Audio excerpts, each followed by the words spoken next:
नमस्कार दोस्तों, ज्योतिष, हस्तरेखा एवं वास्तु विशेषज्ञ आचार्य पंडित गिरीश बारोलिया के चैनल में आपका स्वागत है।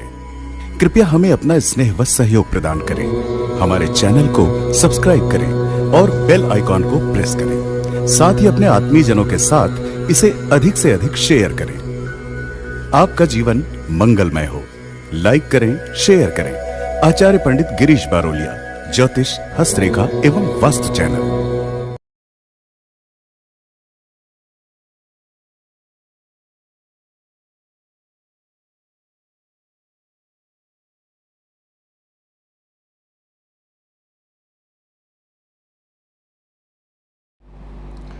राधे राधे, जय श्री कृष्णा। नमस्कार, मैं आचार्य पंडित गिरीश बारोलिया। गायत्री महामंत्र। ओम भूर्भुवः स्वाहा तत्सवितुर्वरेण्यं भर्गो देवस्य धीमहि धियो यो नः प्रचोदयात्। अखण्डमण्डलाकारं व्याप्तं येन चराचरं तत्पदं दर्शितं येन तस्मै श्री गुरवे नमः। तस्मै श्री गुरवे नमः। मित्रों, हर व्यक्ति के जीवन में किसी न किसी प्रकार की समस्याएं घिरी रहती हैं। बच्चा पैदा होता है, उसके बाद में पढ़ने की चिंता। कई पेरेंट्स आते हैं, बच्चों की कुंडली दिखाते हैं, आचार्य जी इसका पढ़ाई में मन नहीं लग रहा है, बच्चा बहुत क्रोध कर रहा है, बच्चा बड़ा जिद्दी है, क्या करें। तो बच्चे का यदि पढ़ाई में मन नहीं लगता है, बच्चा जब पढ़ लिख गया तो फिर नौकरी की तलाश, नौकरी नहीं मिल रही है, अच्छी नौकरी की चिंता, फिर उसकी शादी की चिंता, शादी होगी तो सास बहू के झगड़े, पति पत्नी में मतभेद, प्रेमी प्रेमिका में मतभेद, कोर्ट कचहरी के चक्कर, व्यवसाय का नहीं चलना, नौकरी में पदोन्नति नहीं मिलना, यानी जीवन में व्यक्ति के कई प्रकार की समस्याओं से वो घिरा रहता है। इन समस्याओं से किस प्रकार से उसे निजात मिले। कई लोग कर्ज से लिप्त हो जाते हैं, कर्जा ले लेते हैं लेकिन पटा नहीं पाते हैं। चलता हुआ व्यापार व्यक्ति का बंद हो जाता है। कभी कभी ऐसा लगता है किसी ने हमारे घर में कोई तंत्र इत्यादि का प्रयोग तो नहीं कर दिया है। तो इन सब चीज़ों से बचने के लिए आज हम आपके लिए एक बहुत ही बेहतरीन सॉल्यूशन देने के लिए जा रहे हैं। इसके अलावा भी व्यक्ति अपने आप को कुछ ऊंचा उठाना चाहता, अध्यात्म में उसके अंदर कई प्रकार की बुराइयां होती हैं, क्रोध करता है, लोभ करता है, आलस्य रहता है उसके जीवन में, कई प्रकार की दुष्प्रवृत्तियाँ रहती हैं, कई प्रकार के मन में कुविचार आते हैं पूजा करते समय, या वैसे ही दिमाग में गंदगी छाई रहती है। इन सब से किस प्रकार से दूर इनको किया जाए और अपनी मनोकामनाओं को कैसे पूर्ण किया जाए, इसके बारे में हम आपके लिए एक छोटा सा उपाय बताएंगे। उस उपाय को यदि आप करेंगे तो निश्चित रूप से आपकी हर समस्या का समाधान आपको मिलेगा। आपको ब्रह्म मुहूर्त में यह उपाय करना है। तो सबसे पहले ब्रह्म मुहूर्त का अर्थ समझें। मुहूर्त का मतलब होता है कि जब हम कोई भी शुभ कार्य करते हैं, चाहे वो शादी का काम हो, मुंडन का काम हो, किसी प्रकार के 16 संस्कार जो हमारे ऋषि मुनियों ने बताए हैं वो हम करते हैं, गृह प्रवेश करते हैं, तो मुहूर्त की आवश्यकता होती है। बगैर मुहूर्त के व्यक्ति काम नहीं करता है। इसी प्रकार से एक समय ऐसा आता है जिसको हम बोलते हैं ब्रह्म मुहूर्त। वो ब्रह्मा का मुहूर्त होता है। ब्रह्म मुहूर्त जो है वो प्रातः 4:24 से 5:12 तक का वो समय रहता है। यह प्रकृति का एक अद्भुत समय होता है। जिस प्रकार से कि हमने इसके पहले एक वीडियो तुरी बेला के ऊपर से डाला है, जिस समय पृथ्वी अपने आप को फिर से रिन्यू करती है, फिर से अपनी शक्ति को अर्जित करती है। इसी प्रकार से जो ब्रह्म मुहूर्त होता है उसमें क्या होता है कि अंधेरा का अंत होता है और उजाला आता है, यानी दो चीज़ों का मिलन होता है, अंधेरा और उजाला। अंधेरा भागता है, उजाला आता है। और इस समय जब सूर्य उदय होता है तो पता नहीं कितनी दिव्य शक्तियाँ जो है वो उन्हें प्रणाम करने के लिए निकलती हैं। अब ऐसी स्थिति में पता नहीं कौन सी दिव्य शक्ति आपके समीप से निकल जाए और आपको वरदान दे करके चली जाए, आपको पता नहीं चलेगा। तो ऐसे समय पर आप यदि इन सब चीज़ों से यदि आप ग्रसित हैं, आपके जीवन में किसी प्रकार की कोई भी परेशानी है या आप आध्यात्मिक क्षेत्र में उन्नति करना चाहते हैं, तो आपको ब्रह्म मुहूर्त में सो करके आप उठ जाएं, बिस्तर पर बैठ जाएं। ना आपको स्नान करना है ना कुछ करना, बस आप चुपचाप 4:24 से 5:12 के बीच में आपको सो करके उठना है और बिस्तर पर बैठ करके कमर सीधी कर लें। दायां हाथ की जो हथेली है उसको नीचे रख लें, बाएं हाथ की हथेली नीचे रख लें, दाएं हाथ की हथेली ऊपर रख लें और इस प्रकार से कमर सीधी करके बैठ जाएं और आंख बंद करके 5 बार आप गायत्री मंत्र बोलें।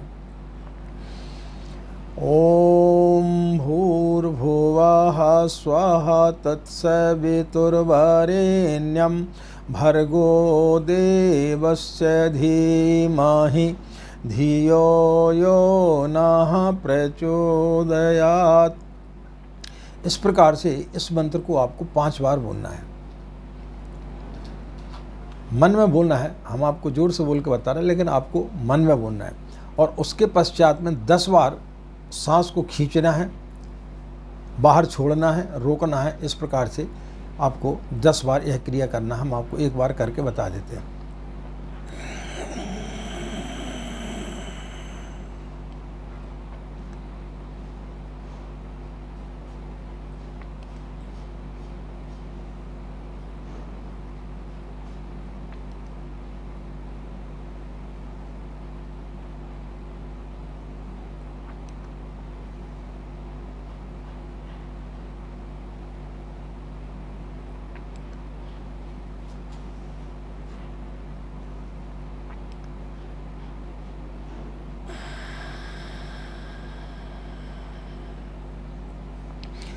इस प्रकार से आपको 10 बार सांस खींचना है, रोकना है और फिर छोड़ना है।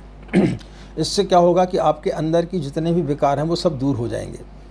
उसके पश्चात आप आंख बंद करके बैठ जाइए, अपने शरीर को एकदम से ढीले छोड़ दीजिए और जिस प्रकार की भी आपकी समस्या है, पूज्य गुरुदेव का और माँ गायत्री का आप ध्यान करिए और उनसे आप वार्तालाप करिए। उनके समक्ष आप अपनी समस्या को रखिए कि आपकी नौकरी नहीं लग रही, आपका पढ़ाई में मन नहीं लग रहा है, आपका वीज़ा नहीं लग रहा है, आप विदेश जाना चाहते हैं, या आपकी शादी नहीं हो रही है, या कोर्ट कचहरी की चक्कर आपको काटना पड़ रहा है, आप कर्ज से लिप्त हो गए हैं, या आप जब पूजा करते हैं तो आपके मन में कई प्रकार की विकृतियाँ आती हैं, आपका पढ़ाई में मन नहीं लगता है, या आपका व्यापार में मन नहीं लगता, आपका नौकरी में मन नहीं लगता है।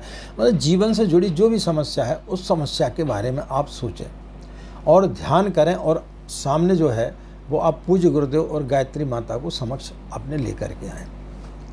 उन्हें देखें कि उगता हुआ सूर्य आपको दिखाई दे रहा है और उस प्रकाश पुंज में जो है पूज्य गुरुदेव और माँ गायत्री आपको दिखाई दे रही हैं और उनसे फिर जो है अपनी समस्या उनके समक्ष आप रखिए। उसके पश्चात आप यह क्रिया आप कम से कम 5 मिनट तक करिए। आदान प्रदान की पहले 5 बार गायत्री मंत्र बोलिए, फिर 10 बार सांस को छोड़िए, रोकिए और फिर 5 मिनट तक जो है आप पूज्य गुरुदेव और माँ गायत्री को उगते हुए सूर्य में उन्हें देखना है और उनसे समस्त अपनी जो भी समस्या है उसके बारे में आपको बात करना है। उसके पश्चात में आप स्नान आदि करें, पूजा करने बैठ जाएं और आप जो है ये मान के चलें कि आज ही आपके लिए यह दिन मिला है, तो उस दिन को आपको किस तरीके से बेहतर बनाना है इसकी कामना करें और पूज्य गुरुदेव और माँ गायत्री से प्रार्थना करें कि किस तरीके से हमारी समस्या का समाधान हो, कृपया करके हमें समाधान बताएं। कभी कभी हम 2 राहें पर खड़े हो जाते हैं, हमें समझ में नहीं आता कि हम क्या करें अपने जीवन में। तो ऐसी स्थिति में भी आप जो है पूज्य गुरुदेव गायत्री माता के समक्ष अपनी समस्या रख सकते हैं कि हमारे सामने इतने सारे विकल्प हैं, हम कौन से विकल्प को चुनें। यह प्रयोग आप लगातार 1 सप्ताह तक करें, फिर उसके पश्चात आप देखेंगे कि आप एक नए व्यक्ति बन गए हैं और आपके जीवन में जो भी समस्या है उनका समाधान कैसे आपके जीवन में आते हुए चले जाएंगे आपको समझ में भी नहीं आएगा। सारी समस्याओं का समाधान आपको मिलता हुआ चला जाएगा और आपकी समस्याएं खत्म होते हुए चली जाएंगी। तो इस प्रयोग को करके देखिए। यह प्रयोग हमारे द्वारा किया हुआ है। जब भी हम कभी ऐसी स्थिति में होते हैं इस प्रयोग को ज़रूर करते हैं और हमें इसमें लाभ होता है। तो निश्चित रूप से आपको भी इसका लाभ होगा और बहुत सारे लोगों को जिनको भी हमने बताया उनको आशातीत इसमें सफलताएं प्राप्त हुई हैं। तो इस प्रयोग को आप एक बार ज़रूर करके देखिए, आपकी हर मनोकामना इस समय पूर्ण होगी। जिस प्रकार से कि तुरी बेला वाला हमने उपाय बताया था, उसी से मिलता जुलता यह ब्रह्म मुहूर्त का उपाय है। इसमें आप जो कुछ भी अपनी मनोकामना करेंगे वो निश्चित रूप से पूरी होगी और आपके व्यक्तित्व में निखार आएगा। आपकी सारी समस्याओं का समाधान होगा। आप किसी दो राहे पर खड़े हैं तो वो समस्या का भी समाधान आपको मिलेगा। ईश्वर की कृपा, पूज्य गुरुदेव माँ गायत्री की कृपा आपके लिए निश्चित रूप से मिलेगी। तो मित्रों, एक बहुत छोटा सा प्रयोग है, इसे निश्चित रूप से अपने जीवन में करके देखें। इन्हीं कामनाओं के साथ में कि आपका दिन मंगलमय हो, आप लोग खुश रहें, मस्त रहें, माँ गायत्री की असीम कृपा इसी प्रकार आप लोग पर बनी रहे। आज इतना ही, हमें आज्ञा दें। नमस्कार, ओम शांति।